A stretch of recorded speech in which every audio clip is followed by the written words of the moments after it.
नमस्ते। आज बात करेंगे पेंशन के उन नए नियमों के बारे में जो देश के लाखों लोगों की जिंदगी पर सीधा असर डालने वाले हैं।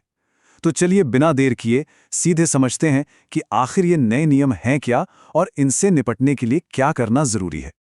जरा एक पल के लिए सोचिए, जिस पेंशन के सहारे घर की दवाइयां और राशन का इंतजाम होता था, वो अचानक से बंद हो जाए तो? सुनने में ये शायद किसी फिल्म की कहानी लगे, लेकिन ये कोई मनगढ़ंत बात नहीं है। 2026 से ये कई लोगों के लिए एक कड़वी हकीकत बन सकती है। तो इन बदलावों को अच्छी तरह से समझने के लिए हम आगे 5 खास मुद्दों पर एक-एक करके बात करेंगे। तो सबसे पहले ये समझना बहुत जरूरी है कि आखिर सरकार को ये इतने सख्त नियम लाने की जरूरत क्यों पड़ी। देखिए, सरकार ने ना पेंशन सिस्टम में जो सालों से गड़बड़ियां चल रही थीं, उन्हें ठीक करने के लिए एक बहुत बड़ा सफाई अभियान शुरू किया है। मतलब इसका सीधा सा मकसद है, जो फर्जी लोग हैं उन्हें सिस्टम से बाहर करना। इससे क्या होगा? सरकारी खजाने पर फालतू का बोझ कम होगा और पैसा सिर्फ उन लोगों तक पहुंचेगा जो सच में इसके हकदार हैं, जो असली लाभार्थी हैं। अच्छा, तो अब सवाल ये उठता है कि इस अभियान की सबसे ज्यादा मार किन लोगों पर पड़ने वाली है। चलिए देखते हैं वो कौन से 3 ग्रुप हैं जिन पर सरकार की खास नजर है। सरकार की नजर सबसे ज्यादा 3 तरह के लोगों पर है। पहले, वो विधवाएं जिन्होंने दोबारा शादी कर ली है लेकिन फिर भी पेंशन ले रही हैं।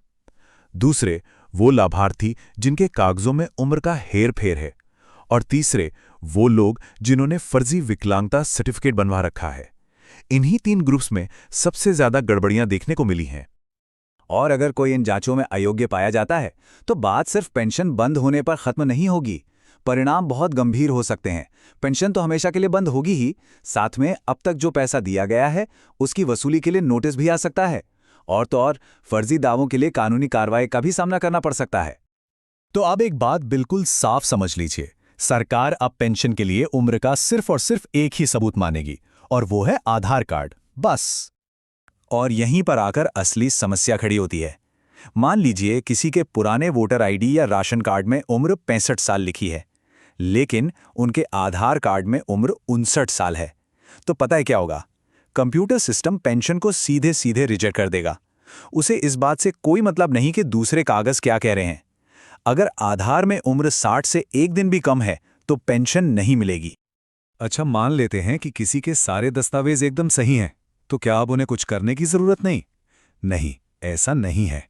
इसके बावजूद 2 काम ऐसे हैं जो जी हां, हर लाभार्थी को करने ही करने हैं, ताकि उनकी पेंशन में कोई तकनीकी गड़बड़ी ना आए।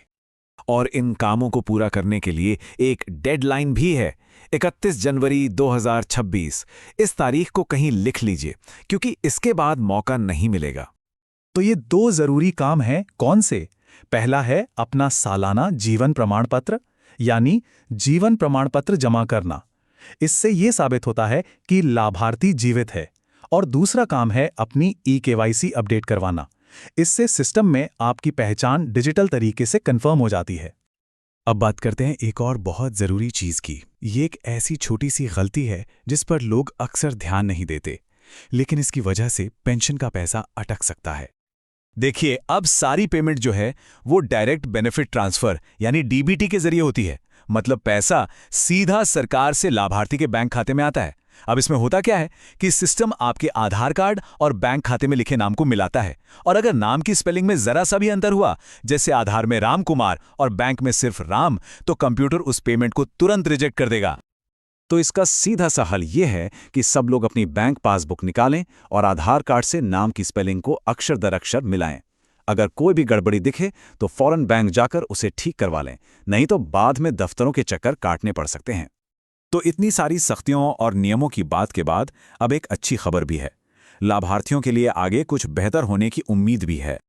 और ये अच्छी खबर है, पेंशन की रकम को लेकर ऐसी उम्मीद की जा रही है कि मासिक पेंशन की रकम में एक अच्छी खासी बढ़ोतरी हो सकती है, शायद 3,000 रुपए तक। जरा सोचिए, अभी कई राज्यों में पेंशन सिर्फ 400 या 500 रुपए है।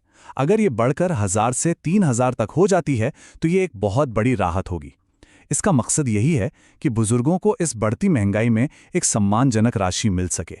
और ये पैसा आएगा कहाँ से? जब सरकारी सिस्टम से सारे फर्जी लोग हट जाएंगे तो जो पैसा बचेगा उसे असली लाभार्थियों की पेंशन बढ़ाने में इस्तेमाल किया जा सकता है। हाँ, एक बात साफ कर देना जरूरी है कि अभी तक इसका कोई ऑफिशियल ऐलान नहीं हुआ है, लेकिन संकेत बहुत अच्छे मिल रहे हैं। तो कुल मिला के बात यह है कि इन नए नियमों से घबराने की जरूरत नहीं, बल्कि सावधान और जानकार रहने की जरूरत है। जागरूकता ही सबसे बड़ा बचाव है। अगर सारे दस्तावेज सही हैं और बताए गए काम पूरे कर लिए गए हैं, तो पेंशन को कोई नहीं रोक सकता। तो सवाल यही है कि क्या 2026 के लिए आपके दस्तावेज पूरी तरह से तैयार हैं?